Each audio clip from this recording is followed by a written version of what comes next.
Hello friends, welcome back to my channel. मैं मंजू और आप देख रहे हैं मंजू की बगिया। फ्रेंड्स, मेरे यहाँ धनिया और मेथी, सोआ, मूली ये सब रेडी हो गया है, यानी तैयार हो गया है। इन्हें मैंने बीजों से लगाया हुआ था और ये हमारे यहाँ छोटे छोटे कंटेनर में लगे हुए हैं। बहुत अच्छी इनकी ग्रोथ चली और अब ये हार्वेस्टिंग के लिए रेडी हुए। आज मैं इनकी हार्वेस्टिंग करने वाली हूँ। अगर धनिया आपके यहाँ इस तरह से तैयार हो जाती है तो समय से उसका हार्वेस्ट होना बहुत ज़रूरी है। अगर हम उसे हार्वेस्ट नहीं करते हैं तो वो इस तरह से फूल होने लगते हैं, यानी कि फुलाने लगती है और फिर वो अच्छी ग्रोथ नहीं करती है, यानी कि इस तरह से पत्ते नहीं आते हैं। जब वो धनिया फूलने लगती है तो उसमें बीज बनने लगता है, फिर धनिया की ग्रोथ दूसरी तरफ हो जाती है, इस तरह से पत्ते नहीं बनाती।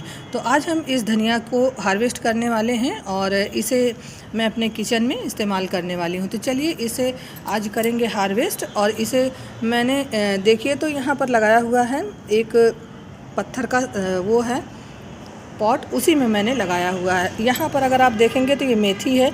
मेथी भी बहुत अच्छी तरह से उगी और ये मेथी फुलाने लगी है।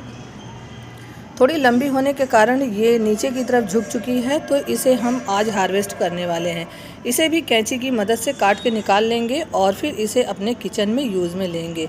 किस तरह से और कितनी धनिया और कितने मेथी उगे ये मैं दिखा चुकी। अब मैं चलिए इसे काट लेती हूँ। काटने के बाद फिर मैं दिखाती हूँ कि कितने ढेर सारा धनिया और ढेर सारी मेथी निकली हमारे गार्डन में। जब भी आप पॉट में लगे हुए धनिया को हार्वेस्ट करते हैं तो इस तरह से थोड़ी सी पकड़ लेनी है और कैंची की मदद से उसे काट लेना है। थोड़ा थोड़ा करके इसे अच्छी तरह से काटना है, इस तरह से, क्योंकि ये बहुत ही बड़ी बड़ी हो गई हैं तो एक दूसरे में फंसी हुई हैं। जब हम इन्हें काटेंगे और काट करके रख लेंगे तब हम इसमें से सूखे पत्तों को साफ़ करके हटा देंगे। तो इतना सारा मैंने धनिया हार्वेस्ट किया। यहाँ से मैंने एक तरफ से इन्हें काटा हुआ है और भी ये पूरे एक तरफ इसी तरह से बने हुए हैं। यहाँ पर मैं दिखा दूँ तो इतनी सारी धनिया मैंने काट करके निकाली हुई है। और जब भी अपने गार्डन में आप इस तरह से धनिया, मूली, मिर्चा या मेथी, सोआ उगाते हैं तो उस खुशी की बात ही कुछ और होती है। और मैंने इतना ढेर सारा देखिए इसे हार्वेस्ट किया है। तो इस तरह से आप अपने गार्डन में धनिया उगाइए और उसे इस्तेमाल में लीजिए। ये देसी धनिया है, बहुत अच्छी खुशबू आ रही है।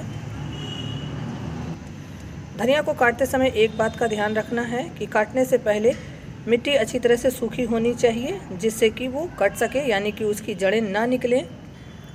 इस तरह से इसकी जड़ें इसमें रहनी चाहिए। जितना ही हम इसे काटेंगे उतना ही इसकी ग्रोथ होती रहेगी। अब जो इसमें छोटी छोटी ये जड़ें बची हैं इनमें नई ग्रोथ होगी और फिर और भी धनिया तैयार होगी। इसी तरह से हम मेथी को भी काट लेते हैं। इतनी सारी धनिया मैंने हार्वेस्ट कर ली है और साथ ही मैंने मेथी को भी काट लिया है। इस तरह से आप भी अपने गार्डन में इन मेथी और धनिया को उगा सकते हैं और ढेरों इनसे आप व्यंजन बना सकते हैं। तो यही थी हमारी आज की इस वीडियो में। फिर मिलेंगे किसी नेक्स्ट वीडियो में नेक्स्ट टॉपिक को लेकर के। तब तक के लिए बाय।